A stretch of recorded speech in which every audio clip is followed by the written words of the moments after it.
Ассаламу алейкум қадір. Бүгінгі біздің хабарымыз әлемдегі жер көлемі жөнінен үлкен 10 мемлекет жөнінде болмақ. Ендеше кеттік. 10-шы орында Алжир Халық Демократиялық Республикасы, Жерорта теңізінің батыс жағалауында орналасқан Солтүстік Африка мемлекеті. Жер көлемі жағынан Африкадағы ең ірі мемлекеттердің қатарына кіреді. Алжир мемлекеті Марокко мен Батыс Сахара мен Мавритания, Мали, Нигер, Ливия, Тунис мемлекеттермен шектеседі. Халқының саны 44 миллион. Халықтың 99%-ын суннит мұсылмандар құрайды.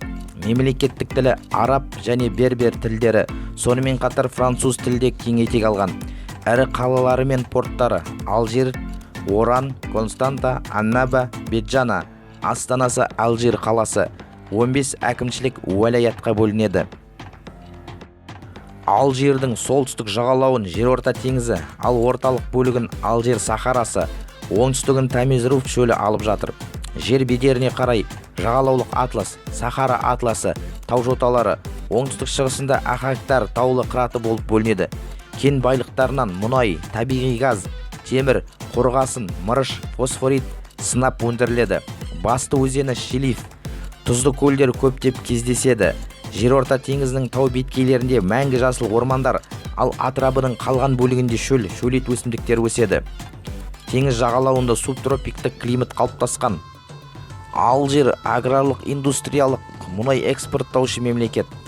Алжир экономикасының негізі газ және мұнай. Олар жалпы ішкі өнімнің 30%-ын, мемлекеттік бюджеттің кіріс бөлігінің 60%-ын, экспорттық кірістің 95%-ын береді. Газ қоры бойынша Алжир әлемде 8-ші және газ экспорты бойынша әлемде 4-ші орында. Мұнай қоры бойынша Алжир әлемде 15-ші орында және оның экспорты бойынша 11-ші орында. Алжир билігі экономиканы әртараптандыруға және басқа салаларға шетелдік және ішкі инвестициялар тартуға күш салуда. Банк секторын дамыту және инфрақұрылым салу сияқты экономикадағы құрылымдық өзгерістер сыбайлас жемқорлық пен бюрократияға байланысты баяу жүруде. Алжир мемлекеті 48 уәлаятқа, 553 округке, 1541 коммунаға бөлінеді. 9-шы орында отанымыз Қазақстан Республикасы. Шығыс Еуропа мен Орталық Азияда орналасқан мемлекет. Батысында Еділдің төменгі ағысынан, шығысында Алтай тауларына дейін 3000 шақырымға, солтүстіктегі Батыс Сібір жазығынан оңтүстіктегі Қызылқұм шөлі мен Тянь-Шань тау жүйесіне 1600 шақырымға созылып жатыр. Қазақстан Каспий теңізі арқылы Әзірбайжан, Иран елдеріне, Еділ өзені және Еділ-Дон каналы арқылы Азов және Қара теңіздерге шыға алады. Мұхитқа тікелей шыға алмайтын мемлекеттердің ішінде Қазақстан ең үлкені. Қазақстан 5 мемлекетпен шекаралас.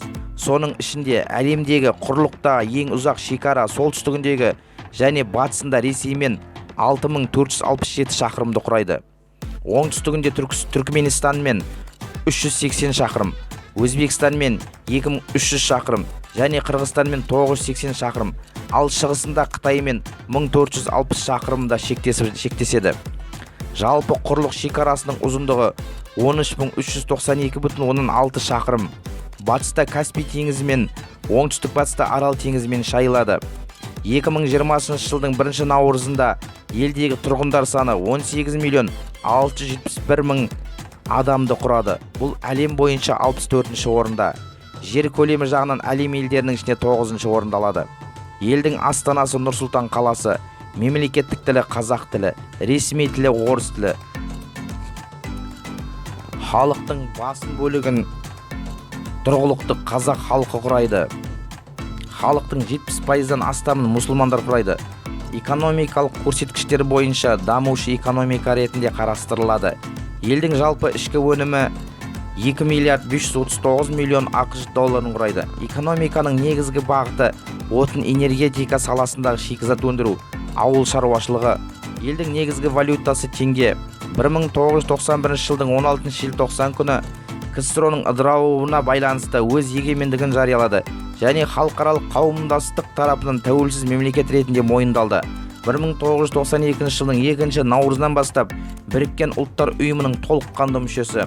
Сонымен қатар Еуропадағы қауіпсіздік және ынтымақтастық ұйымына, ұжымдық қауіпсіздік келісімі ұйымына, Шанхай ынтымақтастық ұйымына және Еуразиялық экономикалық қауымдастық сияқты басқа да бірнеше халықаралық ұйымдардың құрамына кіреді.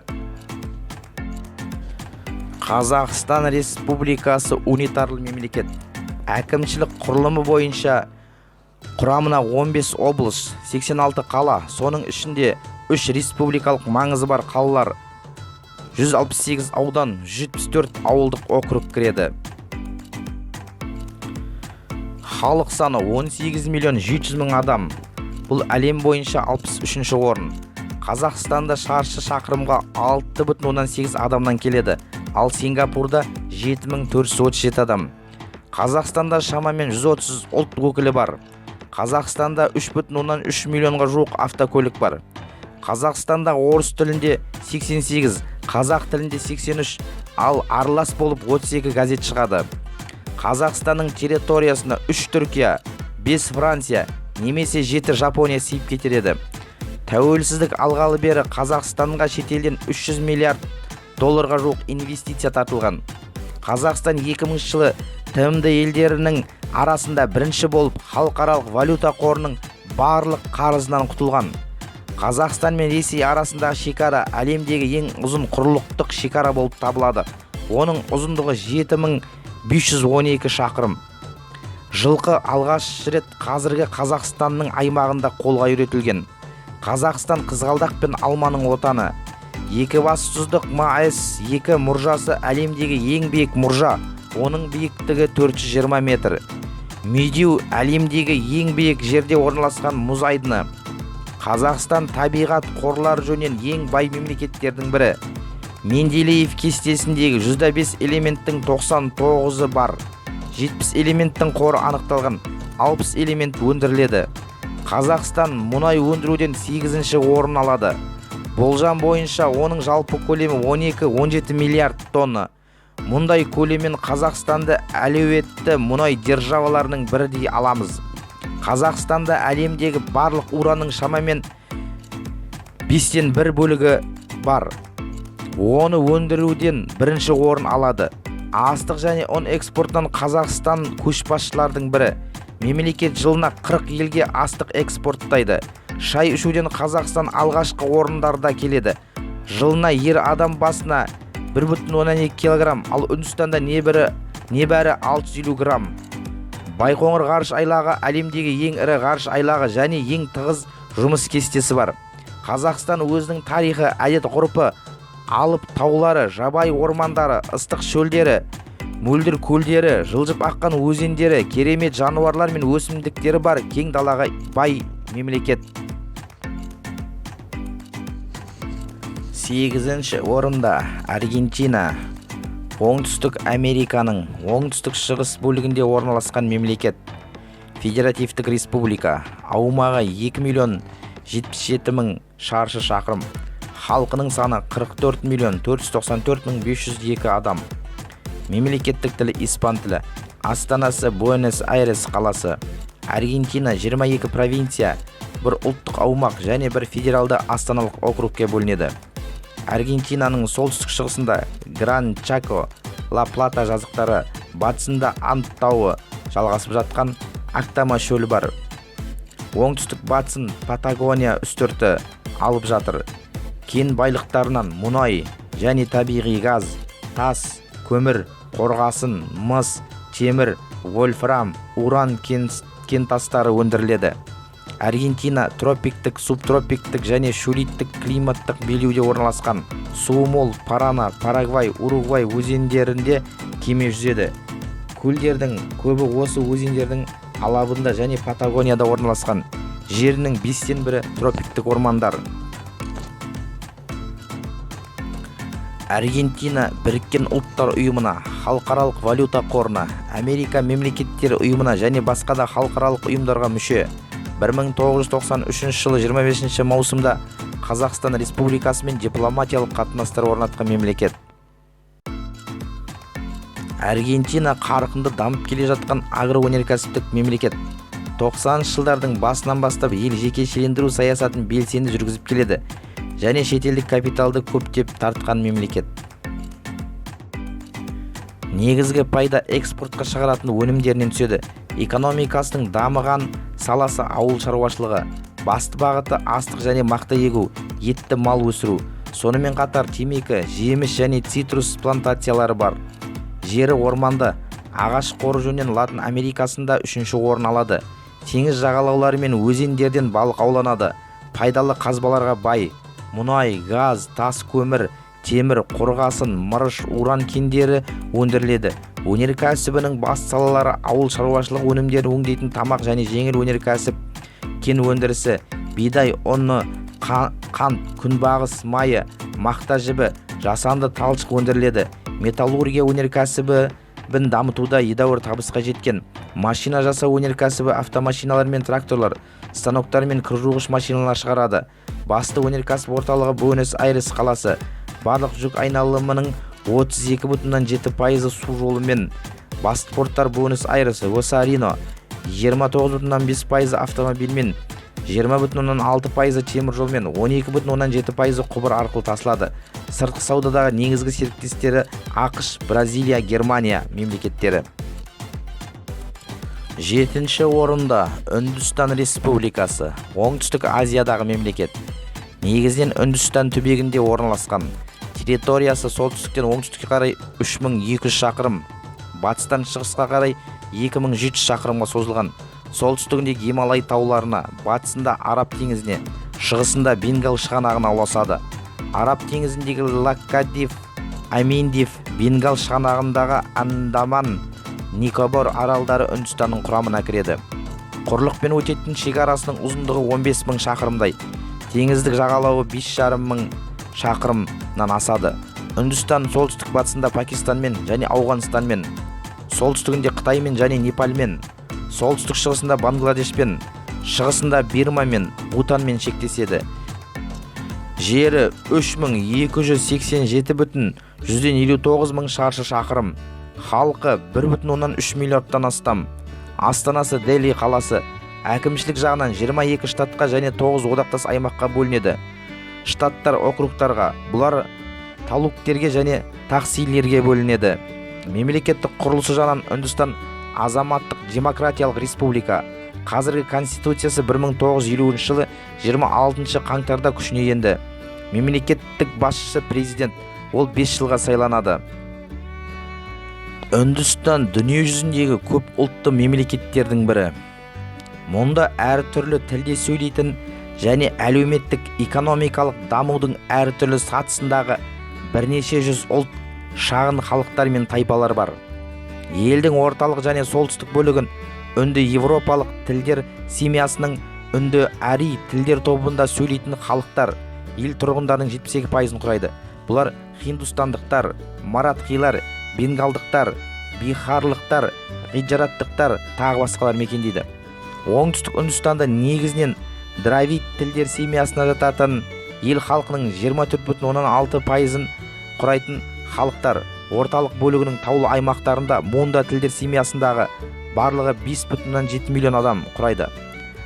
Солтүстігінде, солтүстік шығысында Тибет, Бирма тілдерінде сөйлейтін тау халықтары мен тайпалар мекендейді.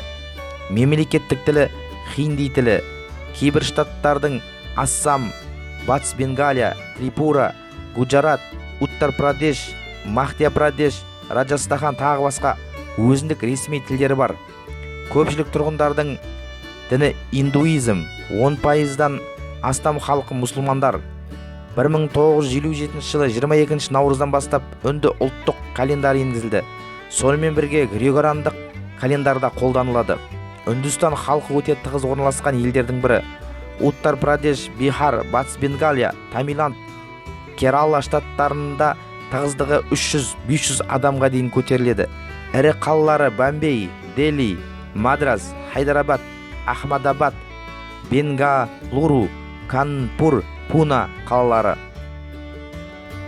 Үндістан аграрлы өнеркәсіпті ел, экономикасы көп құрылымды. Тәуелсіздікке ие болғаннан кейінгі уақыт ішінде Үндістан бұрынғы отардан экономикалық жағынан қуатты елдердің қатарына қосылды.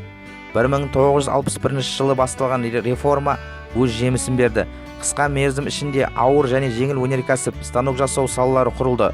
Атом, ғылым және ғарыш техникасы, ауыл шаруашылығы мен энергетика салаларында үлкен нәтижелерге қол жеткізді. Экономикадағы табыстар ішкі және жалпы жиынтық өнімнің мөлшері бойынша Үндістанға әлемдегі алғашқы 10 елдің қатарына қосылуына мүмкіндік берді.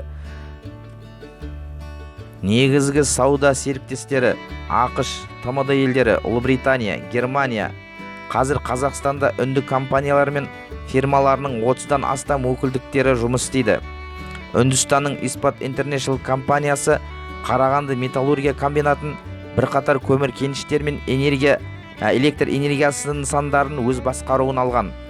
Аджанта Фарма Қазақстан Үндістан бірлескен кәсіпорны Алматы қаласында фармацевтика затты құрылысын жүргізуде. 6-шы орында Аустралия. Оңтүстік деген сөзден шыққан. Ресми аталуы Аустралия одағы. Аустралия материгі мен Тасмания аралында және көптеген кішігірім аралдарда орналасқан мемлекет. Аустралия одағы Шығыс Тимор, Индонезия республикасы, Папуа Жаңа Гвинея, Вануату, Жаңа Каледония, Соломон аралдары және Жаңа Зеландия елдерімен теңіз арқылы шектеседі. Аустралияның астанасы Канберра қаласы. Ірі қалалары Сидней, Мельбурн. Аустралия G20, Европалық экономикалық ынтымақтастық және даму ұйымы, Дүниежүзілік сауда ұйымы, Азия тынық мұхит аймағы елдерінің әлеуметтік экономикалық даму одағы, Біріккен ұлттар ұйымы, Британ достығы, Андиус тынық мұхит аралдарының форумы ұйымдарының мүшесі. Аустралия одағы достастық корольдігіне кіретін мемлекет. 1931 жылы қабылданған Вестминстерлік статусқа сәйкес Аустралияның басшысы ретінде Ұлыбританияның монархы белгіленген. Алайда іс жүзінде Аустралия тәуелсіз мемлекет. Аустралия халқының саны 25.671.900 адамды құрайды. Аустралияның негізгі халқы Еуропадан, Америкадан қоныс аударған ағылшын тілділер. Оларды аустралиялықтар деп толық айтуға болады. Өздеріне тән құндылықтары, өмір салты, мінез құлқы, мәдениеті қалыптасқан. 20 ғасырдың 70 жылдары демографиялық дағдарыс және экономиканың дамуы шетелдің жұмыс күшін пайдалануды талап етті. Аустралияға ағылып арабтар, вьетнамдықтар, қытайлықтар және басқалар қоныс аудара бастады. Оларға қойылатын басты талап конституцияны мойындау, ағылшын тілінде сөйлеу. Қоныс аударушылардың мәселелеріне байланысты мемлекет қыруар қаржы бөлді. Ұлттық тілдерде кітапхана, мектеп, бұқаралық ақпарат құралдары жұмыс істеді. Бүгін Аустралияда радио 68 тілде, теледидар 60 тілде хабар таратады. Бұл аздық етіп диаспораларға парламентте, үкіметте, оқу орындарында квота бөлінді. Диаспора кәсіпкерлеріне салықтардан жеңілдік берілді. Аустралия елінің азаматы заң бойынша сайлауда міндетті түрде өз дауысын үміткердің біріне беруі қажет. Егер дауыс берушінің не себептен дауыс бермегені туралы нақты дәлелі болмаса, ол белгілі бір мөлшерде айыппұл төлейді. Аустралия үйлері суық өткізгіш келеді. Қыс мезгілінде ауа райы температурасы 15 градустан плюс 15 градустан төмендеген кезде үйлер біршама суыта түседі. Сол себепті жергілікті климатқа ыңғайластырылған уги аяқ киімі пайда болған. Аустралиялықтар угиді үй жағдайында да киіп жүреді. Аустралия бір құрлықты тұтасымен қамтып жатқан әлемдегі жалғыз мемлекет. Аустралиялықтар ағылшындарға туыс ұлт болып есептеледі. Олар ағылшындарды Англия анасының тұтқындары деп атайды. Аустралия астанасы Канберра, Сидней мен Мельбурн қалаларының мәміле нәтижесінде пайда болған. Үкімет басшылары осы екі қаланың қайсысын астана етіп қоятындығын шеше алмағандықтан, астананы екі қаланың ортасына орналастырған. Кенгуру етін Аустралия әмбебап дүкендер мен мейрамханаларынан оңай табуға болады. Бұл біздегі сиыр мен қой еті секілді қолжетімді. Әлемдегі ең улы жылан осы құрлықта өмір сүреді. тайпан жыланының бір шаққанда 100 адамды о дүниеге аттандырып жіберетін қауқары бар. Аустралияда иммигранттар өте көп көлемде тұрақтаған. Статистика бойынша әрбір 4-ші адам шетелде туылғанға ұқсайды. Футбол тарихындағы ең ғаламат жеңіс Аустралия футбол құрамасына тиесілі. Құрама 2001 жылы Самоа командасын 31-0 есебімен ойсырата жеңген. Әлемдегі ең түзу, ешқандай бұрылысы жоқ жол Наллар-Бор жазық даласында. Оның ұзындығы 146 шақырым. Аустралиялықтар құмар ойынға жақын халық. Статистикаға сәйкес, олардың 80%-дан көбі анда-санда болса да өмірінде ойынды ақшаға ойнап көрген. Тасмания табиғаты әлемдегі ең таза ауа болып есептеледі. Алғашқы кездері Аустралия жерін қамауға алынған тұтқындар келіп қоныстанғанына қарамастан, мемлекеттің жергілікті тұрғындары тәртіпке жақсы бағынады. Аустралия халқының 60%-ы Аделаид, Брисбен, Сидней, Мельбурн және Перт қалаларында тұрады. 5-ші орында Бразилия Федеративтік Республикасы. Оңтүстік Америка құрлығының шығыс және орталық бөліктерін алып жатқан мемлекет. Жері 8,5 миллион шаршы шақырым. Халқы 210 миллион адам. Халқының этникалық құрамы ақ нәсілділер 54,7%, мулаттар 38,45%. Бұған қоса 3 миллионнан астам иммигранттар, жапон, италиялық, неміс, араб, француз тағы басқаларды қосамыз. Астанасы Бразилия қаласы, мемлекеттік тілі португал тілі. Халқының көпшілігі христиан дінін ұстанады. Ұлттық мейрамы 7 қыркүйектегі тәуелсіздік күні. Бразилия қызықты мәдениеті, ерекше табиғи ландшафты және өте бай жануарлар әлемі бар көне мемлекет. Осы бір жылы өлкеде басқа елдермен салыстырғанда өте көп жануарлар өмір сүреді. Таңғалуға да болмайды. Өйткені елдің өте көп бөлігін Амазония алып жатыр. Бразилияда орташа өмір сүру жасы ерлер 62, әйелдер 68 жас. Ұлттық валютасы реал, негізгі тілі португал болғанымен, мемлекет құрамындағы тайпалар 180-нен астам тілде сөйлейді.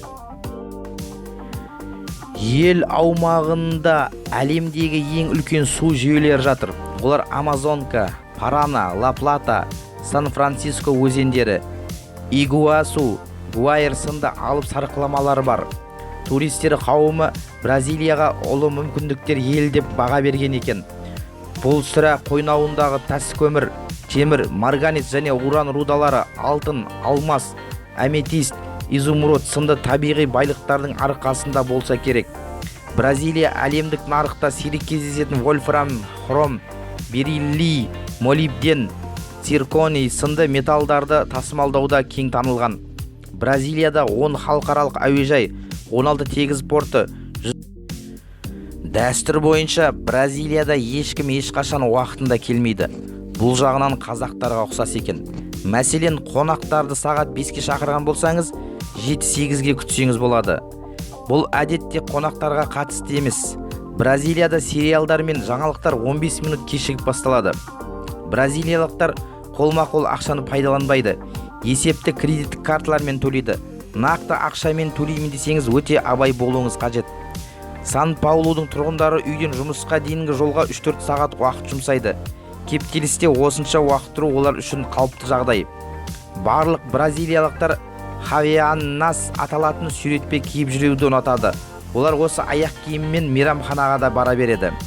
Бразилиядағы ең танымал сусындар Кока-Кола және Гуарана жидегінен жасалған газды сусын. Дәстүр бойынша бразилиялықтар өмірлеріне шағым айтпайды. Тіпті көңіл күйі нашар кездің өзінде қалың қалай деген сұраққа бәрі керемет деген жауап айтады. Көп адам Бразилия көшелерінде маймылдар жүреді деп ойлайды. Шын мәнінде бұл дұрыс емес. Бразилиядан ешқашан маймылды кездестіре алмайсыз.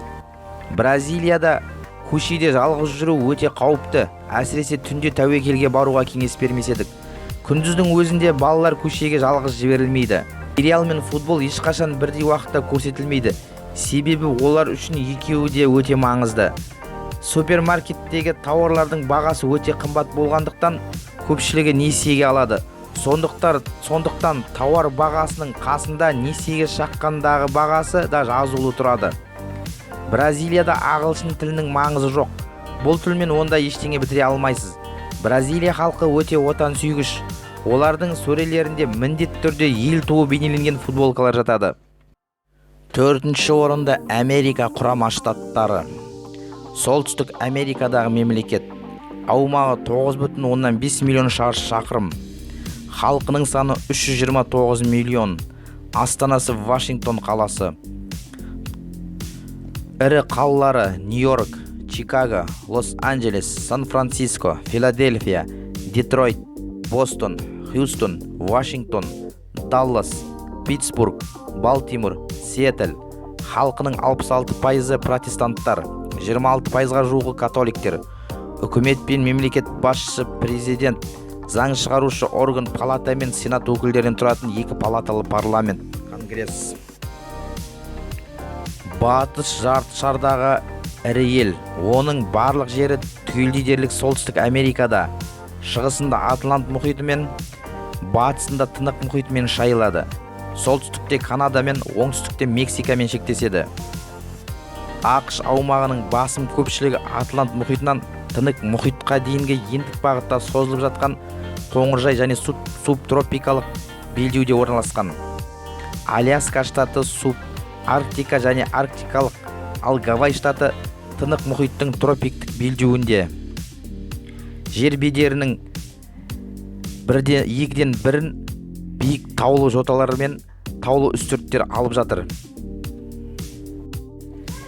Тәуелсіздіктен кейінгі жылдары ақштың жаңа жерлерді сатып алуына байланысты аумағы кеңейіп, құрамына жаңа жерлер енгізілді.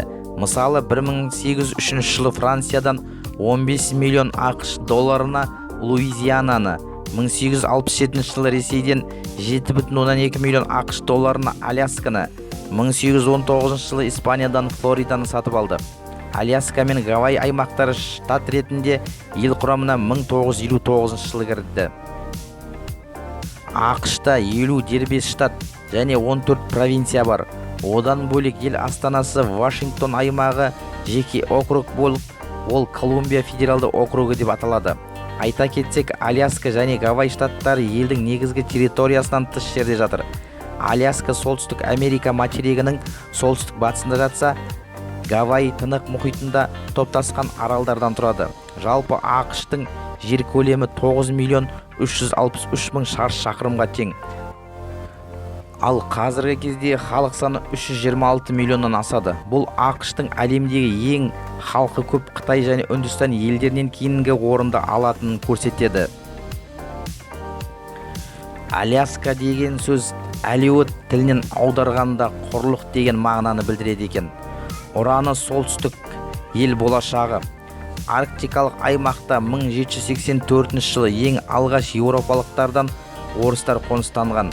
Орыстар Алясканың суық климатына байланысты қолайсыз деп танып, ақшқа сатып жібереді. Кейіннен Аляскадан мұнай, табиғи газ, тас көмір және түсті металдардың кені табылады. Гавай Тынық мұхитының орталық бөлігінде орналасқан экзотикалық штаттың бірі. 1779 жылы мұхит ортасынан орын тепкен аралдар тобын ағылшын саяхатшысы Джеймс Кук ашады. Қазіргі кезде Гавай аралдарын жылына 7 миллион турист келеді екен. Америка құрама штаттары әлемдегі ең қуатты және дамыған мемлекет. ақшта ресми түрде бекітілген тіл жоқ. Ең көп таралған ағылшын тілі. Халықтың 67% артық салмақтан зардап шегеді. Америка құрама штаттарында әр сағат сайын шамамен 100 жұп ажырасады екен. Американың әрбір 8 жұбы интернетте танысқан. Гарвард ақштың алғашқы университеті. Ол 1636 жылы құрылды. Американдық азамат 16 жасында автокөлік жүргізуге құқылы. 18 жасында ол дауыс беруге және қаруды қолдануға құқылы. Тек 21 жасқа келгенде алкоголь сатып алуға құқығы бар. Монтана штатында малдың саны адамдарға қарағанда 3 есе көп. Филадельфия Америка құрама штаттарының алғашқы астанасы болған. Бейресми деректерге сәйкес Нью-Йорктегі такси жүргізушілердің 90% иммигранттар болып табылады. Әрбір 7-ші американдықта 10-нан астам несие картасы бар. Американдықтар әлемде ең көп балмұздақ жейтін халық. Елдің 90% бос уақытын үйде немесе жабық бөлмеде өткізеді. Әр 8-ші американдық азамат Макдоналдс фастфуд мейрамханаларында жұмыс істеген. Жоғары білімі бар 100 мыңнан астам адам сыпырушы болып жұмыс істейді. Алғашқы теледидарлар 1936 жылы Нью-Йоркте пайда болған. Американдықтар үшін автокөлік немесе үйді несиеге алу тұрақты жағдай. Ең жиі кездесетін сот процестері салық төлемеуге байланысты болады. Американдықтар секундына 45 килограммнан астам шоколад пайдаланады. 1867 жылы Алясканы Ресейден $7,2 миллион сатып алған. ақш үкіметі Гуантанамодағы әрбір тұтқынға жылына $2,768,902 жұмсайды. Американдықтардың ең танымал жемісі банан. Америкада күн сайын 2 миллион тауық желінеді. Колледжде оқу ақысы орташа есеппен $27,000 асады. Үшінші орында Қытай Халық Республикасы, Азия құрлығында орналасқан мемлекет. Халық саны бойынша әлемде бірінші орында. 1,3 миллиардтан астам халқы бар. Көпшілігі этникалық қытайлар. Жер аумағы бойынша Ресей және Канададан кейінгі үшінші орында. 1949 жылы Қытай Халық Республикасы жарияланғаннан бері елдің коммунистік партия билеуде. Ресми түрде 8 партия болса да, Қытай бір партиялы авторитарлық ел. 14 мемлекетпен шектеседі. Ауғанстан, Бутан, Мьянма, Үндістан, Қазақстан, Қырғызстан, Лаос, Монғолия, Непал, Корея, Пакистан, Ресей, Тәжікстан және Вьетнам мемлекеттерімен. Соңғы 20-25 жылда Қытай экономикасы жоғары қарқынмен дамыды. Сыртқы сауда ел экономикасының 45%-дан астамын құрайды. Негізгі сауда серіктесі Жапония, онан кейін ақш пен Оңтүстік Корея. Шетел инвестициясын тартудан Қытай ақштан кейінгі екінші орында. 1997 жылы бірінші шілдеде Қытай Халық Республикасына бұрын Ұлыбритания отары болып келген Гонконг аралы қайтарылды. Оған арнайы әкімшілік аудан мәртебесі берілді. Гонконгтың қосылуы Қытай экономикасының дамуын жеделдетті. Бұл аудан дүние жүзіндегі аса ірі сауда және қаржы орталығы болып табылады. Онда әлемдегі аса ірі 100 банктың 85-інің бөлімдері орналасқан. Қытай дегенде көз алдымызға құжынаған халық елестей бастайды. Себебі бәріміз Қытайда халық саны көп екендігін білеміз. Алайда Қытайда басқа ерекше не бар? Қытай Халық Республикасы әлемнің ең көне елдерінің бірі. Астанасы Пекин, ресми астанасы Шанхай. Халық саны 1,3 миллиард. ақш ақшасы юан, тілі Қытай тілі. 1980 жылы халық санының артып кетуіне байланысты Қытай бір отбасында бір бала болу керектігі жайлы заң қабылдады. Бұл халықтың қартайып кетуіне әкеліп соқтырды. Енді билік басындағылар аталған заңнан бас тартып, баланың жынысын алдын ала анықтауға тыйым салуды ойлап отыр. Себебі отбасында ұл балаға көп мән беріледі де, қыз бала екендігін білген ата-анасы жасанды түсіктің көмегіне жүгінеді. Қытай жерінде ең алғаш рет қағаз, компас, жібек, фарфор, парашют, механикалық сағаттар пайда болған. Қытай аймағы 5 сағаттық бедеулде орналасқанымен экономикалық қажеттілікке байланысты барлық халық бір уақытпен жүреді. Америкалық және еуропалық өндіріс орындарының көпшілігі Қытайға көшірілген. Өйткені мұнда тауар тез өндіріледі, әрі шығын аз кетеді. Енді Қытайда жасалған деген жазуы бар бірлескен тауарлар да пайда болып жатыр. Ли және Ванг Қытайда ең көп таралған фамилия. Қытайда шай-пұл беру дәстүрі дамыған, сізге ренжіп қалу ғажап емес. Қытайда тамаққа арналған таяқшаларды қолдануды білмесеңіз аш қалуыңыз мүмкін. Елде тұрғын үй мәселесі де мәз емес. Толыққанды пәтерді сатып алу әркімнің қолынан келе бермейді. Сол себепті көпшілік капсула бөлмелерді алады. Қытайлық жатақханалардың бір бөлмесінде 6 шеті кереует болады. Онда асхана жоқ. 2 қабатқа бір дәретхана болады. Бірінші курс студенттерінің барлығы да жатақханада тұруы керек. Табиғи газды жанармай ретінде ең алғаш рет қолданған қытайлар екен. Қытайлықтар шекара дегенді білмейді. Олар тіпті мысықтан да тон тігеді. Сондықтан болар елде ксенофобия ауруы кең таралған. Қытайда қаралы киім ретінде ақ түсті киім киіледі. Елде 200-ден астам диалект бар. Қытайда күрес өнері жақсы дамыған. Олардың ішіндегі ең танымалы ушу, санда және кунг-фу. Қытайлықтар жол ережесін көп бұзады. Тіпті жол бойындағы өлім көрсеткіші ең жоғары ел ретінде танылып кетті. Екінші орында Канада. Солтүстік Америка құрлығында орналасқан алып мемлекет. Астанасы Оттава қаласы. Канада өзінің жерінің кең байтақтығымен ғана емес, сондай-ақ көптеген арктикалық архипелагты аралдарымен ерекшеленеді. Канаданың жағалауларын Атлант мұхиты, Тынық мұхиты және солтүстік мұзды мұхит шайып жатыр. Көрші елдердің ең үлкен ақш, одан басқа Дания мен Гренландия аралы арқылы шектеседі, және Франция мен Сен-Пьер-и-Микелон аралдары қауымдастығы көршілес орналасқан. Канаданың ақшпен шектесетін оңтүстік және Аляскадағы солтүстік батыс шекарасының ұзындығы 8893 шақырымды құрайды. Канаданың жері үлкен болғандықтан бірнеше климаттық белдеулер бар. Мысалы, ең солтүстік аймағы арктикалық белдеуде орналасса, одан төменгі жерлер субарктикалық белдеуде орналасқан. Солтүстіктегі аралдарда үнемі қар мен мұз жатады. Ол аймақта тундра бар. Ең суық аймақтарда осында. Ал британдық Колумбия жерінде жайма-шуақ жаз, жауынды маусымдар болады. Бұдан бөлек солтүстікке жақын орналасқан жерлерде 6 ай бойы қар жата береді. Ең төменгі температура ретінде тіркелген көрсеткіш -63 градус. Канада халқының саны 38 миллион адамды құрайды. Негізінен халықтың басым бөлігі иммигранттардың есебінен артып отыр. Канадалық халықтың этникалық құрамы жағынан ағылшындар алғашқы орында. Одан кейінгі орындарда француздар, шотландықтар, ирландиялықтар, немістер, итальяндар, қытайлар және украиндар. Бұлардан бөлек канадалық аборигендер де бар. Олардың үлес салмағы 3,16% болады. Әлі күнге дейін британдық монархтың қамқорлығында қалған Канада 2 ресми тілі бар, технологиялық және индустриялық тұрғыдан дамыған көп мәдениетті ел болып табылады. Бұл Канаданың жалғыз ерекшелігі емес. Канада сондай-ақ басқа да ерекшеліктермен алда тұрған ел. Канада аумағы бойынша Ресейден кейінгі екінші орында тұрған ел. ақш пен Канада арасындағы шекара әлемдегі ең ұзын шекара.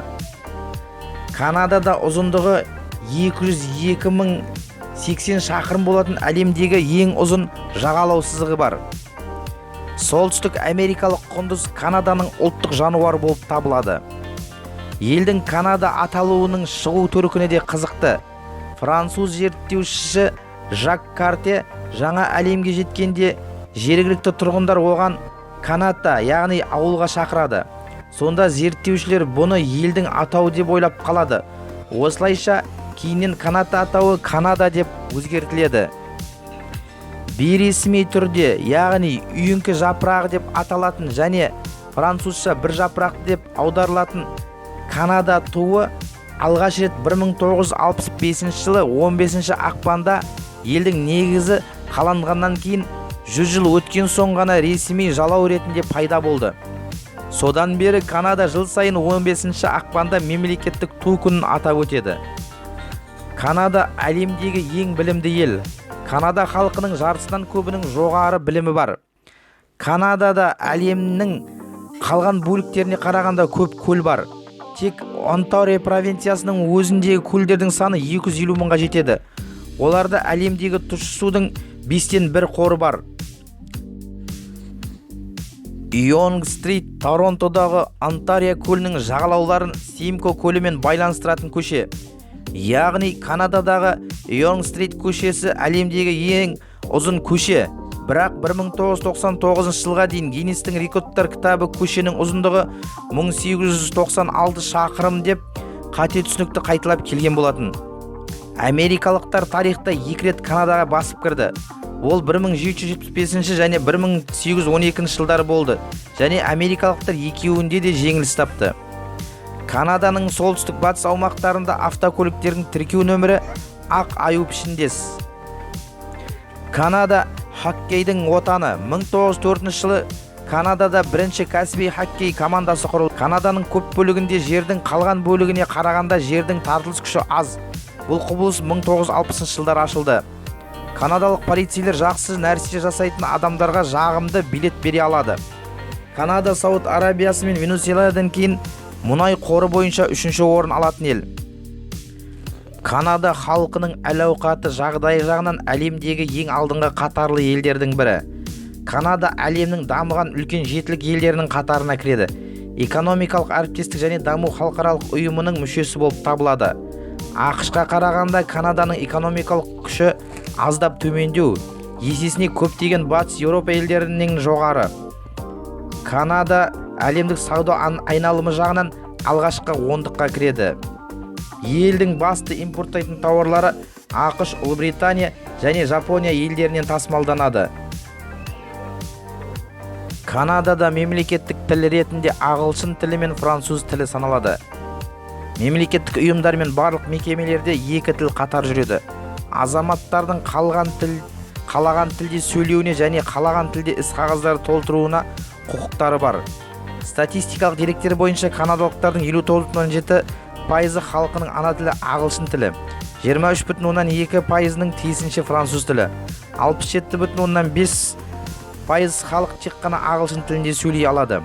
13,3% тек француз тілінде сөйлей алады. Бірінші орында Ресей Федерациясы. Азия мен Еуропа құрлығында орналасқан мемлекет. Жер аумағы жағынан дүниежүзіндегі ең ірі мемлекет. Біріккен ұлттар ұйымының қауіпсіздік кеңесінің тұрақты мүшесі. Оңтүстік пен оңтүстік шығыста Қытаймен, оңтүстік шығысында солтүстік Кореямен, Монғолиямен, Қазақстанмен, Әзербайжанмен, оңтүстік батыста Украинамен, батыста Финляндиямен, Беларуспен, Эстониямен, Латвиямен, Норвегиямен шектеседі. Ресейдің ауа райы оның үлкен аумағына байланысты әртүрлі.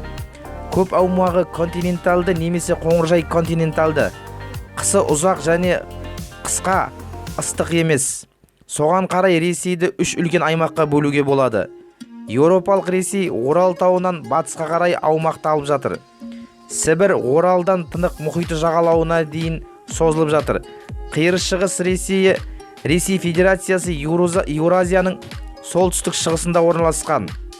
Аумағы жалпы құрлықтың 8-ден 1 бөлігін қамтитын, жерінің ауданы жөнінен дүниежүзінде бірінші орын алатын аса ірі мемлекет. Ресей жері батыстан шығысқа қарай 9,000 шақырымға, солтүстіктен оңтүстікке қарай 4,000 шақырымға созылып жатыр. Ел аумағы 11 сағаттық белдеуді қамтиды. Ресей аумағының 4-тен 1-і Еуропада, 4-тен 3-і Азияда орналасқан. Оның жағалауларын 3 мұхиттың суы шайып жатыр. Ресей Федерациясының шекарасының жалпы ұзындығы 58,3 мың шақырым, соның ішінде теңіздік шекара 38 мың шақырымды құрайды. Ресейдің әлемдегі ең ірі материкте орналасуы оның экономикалық, географиялық жағдайының қолайлы жағы болып табылады. Өйткені Еуразияда дүниежүзі мемлекеттерінің 40%-дан астамы халықтың басым көпшілігі орналасқан. Жалпы алғанда Ресейдің 12 мемлекетпен теңіздік шекарасы бар, ал 14 мемлекетпен құрлық арқылы байланысқан. Ресей құрамына енетін Калининград облысы анклав болып табылады. Өйткені оның елдің негізгі бөлігімен ортақ шекарасы жоқ. Көршілес мемлекеттердің көп болуы, олардың көпшілігінің неғұрлым дамыған батыс бөлікте орналасуы елдің сыртқы байланыстарына қолайлы ықпал етеді. Дегенмен Ресей өзінің көршілік жағдайының қолайлы тұстарын әлде болса толығымен пайдаланбай келеді. Ресейдің географиялық орны әлемдік экономикалық орталықтарға қатысты алғанда қолайсыз болып табылады. Өйткені ол батыс Еуропаның дамыған елдерімен, ақш және Жапониямен тікелей құрлық арқылы шектеспейді. Аса маңызды теңіздік сауда жолдарынан алыста орналасқан. Алайда ел аумағының Еуропаны шығыс және оңтүстік шығыс Азия елдерімен теміржол арқылы байланыстырып жатуы, солтүстік теңіз жолын игеруі, солтүстік Еуропа, оңтүстік шығыс Азия елдерімен байланысты жақсартуға оң ықпал етеді. Қиыр шығыстың айрықша орны әлемдегі 3 ірі мемлекеттің Ресей, Қытай, Жапония тоғысында жатуымен анықталады. Ресейдің Тынық мұхиттық жағалауы Азия Тынық мұхит аймағындағы елдердің барлығымен де теңіз арқылы байланыс орнатуға мүмкіндік береді. Ресей Федерациясы 21 республикадан, 9 өлкеден, 46 облыстан, 2 федералдық деңгейдегі қаладан, 1 дербес облыстан, 4 дербес округтан тұрады. Агроклиматтық ресурстар Ресей жерінде ауыл шаруашылығының барлық салаларын дерлік өркендетуге мүмкіндік береді. Көпшілік бөлігі егіншілікті дамытуға қолайлы. Топырақ құнарлылығы, жоғары ылғалдылығы мен қарқынды температуралар жиынтығы жеткілікті қоңыржай белдеуде орналасқан. Ондай аудандарға Ресейдің орталық бөлігі, Батыс Сібір мен қиыр шығыстың оңтүстігін алып жатқан орманды дала және дала зоналар жатады. Ресей жері орман ресурсына да бай. Дүние жүзіндегі ормандардың 22% Ресейге тиесілі. Су ресурстары Ресей жері су ресурстарына да өте бай. Ресейде 2,5 миллионнан аса өзен, 2 миллионға жуық көл бар. Ресейде бір жыл ішінде жан басына шаққанда өзен ағынымен қамтамасыз етілу 30 мың куб метрге тең. Алайда бұл көрсеткіш оның барлық бөлігінде бірдей емес. Ресейдің ормандары, өзендері мен көлдер және теңіз жағалаулары биологиялық ресурстарға да аса бай болып келеді. Әсіресе Баренц, Охот, Беринг теңіздері мен Об, Енисей өзендері алабының кәсіптік балық аулауда маңызы жоғары. Ормандарда терісі бағалы аңдардың көптеп таралуы аң шаруашылығын дамытуға мүмкіндік береді. Ресей Федерациясы халқының саны 142 миллион адам. Бұл көрсеткіш бойынша Ресей дүние жүзінде Қытай, Үндістан, ақш, Индонезия, Бразилия және Пакистан, Бангладеш, Нигериядан кейін 9-шы орын алады. Ресей ғалымдарының болжамы бойынша алдағы 10 жылдықта елдегі халық санының қысқаруы одан әрі жалғаса береді. Ресей көп ұлтты мемлекет. Мұнда 160 ұлт пен ұлыстың өкілдері тұрады. 100-ге жуық ұлттар мен ұлыстар Ресейдің байырғы халқына жатады. Ресей аумағында 30-дан астам ұлттық автономия құрылған.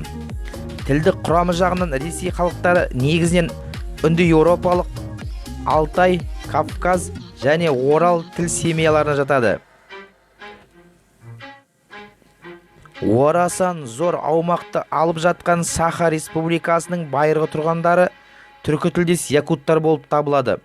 Солтүстіктің басқа халықтары негізінен бұғы шаруашылығымен айналысса, якуттар ат кәсібі болып саналатын жылқы өсіруден әлі қол үзген жоқ. Елдің солтүстігін қиыр шығысты саны жағынан аз ұлттар мен ұлыстар мекендейді. Ресей ақштан 1,8 есе үлкен. Сондай-ақ екі мемлекеттің арасы 4-ақ шақырым ғана. Оның аумағы Плутон планетасымен бірдей. Мәскеу метросын күніне 9 миллион жолаушы қолданады. Бұл әлемдік рекорд. Бұл ел 16 мемлекетпен шекаралас. Ең ұзын шекара Ресей мен Қазақстан арасында. Әйгілі тетрис ойын Алексей Пажитнов есімді ресейлік программист жасап шығарды. Самаурын Қазақстанға Ресейден келген. Олар оны 18 ғасырда жасап шығарған. Тұщы судың ең үлкен көзі Байкал көлінде орналасқан. Жер бетіндегі ең терең метро Петербург, Санкт-Петербург қаласында. Орыстар табалдырықты аттаған соң ғана амандасады. Өйткені бұл жаман ырым болып саналады оларда. Ресейдің Оймякон деп аталатын ауылында 1938 жылы ауа райы 71 градусқа дейін төмендеді. Қарашай көлінің жағасында 1 сағат тұрған адам радиациядан көз жұмуы мүмкін. Көл ядролық полигонға жақын маңайда орналасқан. Ресейдің аумағының 60%-ын орман алып жатыр. Мұнай және газ өндіру бойынша көшбасшы. Лев Толстой және Лев Федор Достоевский дүниежүзіндегі ең көп оқылатын жазушылар. Әлемдегі ең арзан ғаламтор осы елде. Антарктиданы алғаш болып Ресейдің теңізшілері ашты. Қадірменді көрермендер, осы видеомыз ұнаса, лайк басып, комментарий қалдыруларыңызды сұраймыз. Және де осы арнаға жазылып, қазақ тілді арнаны қолдап кетулеріңізді сұраймыз.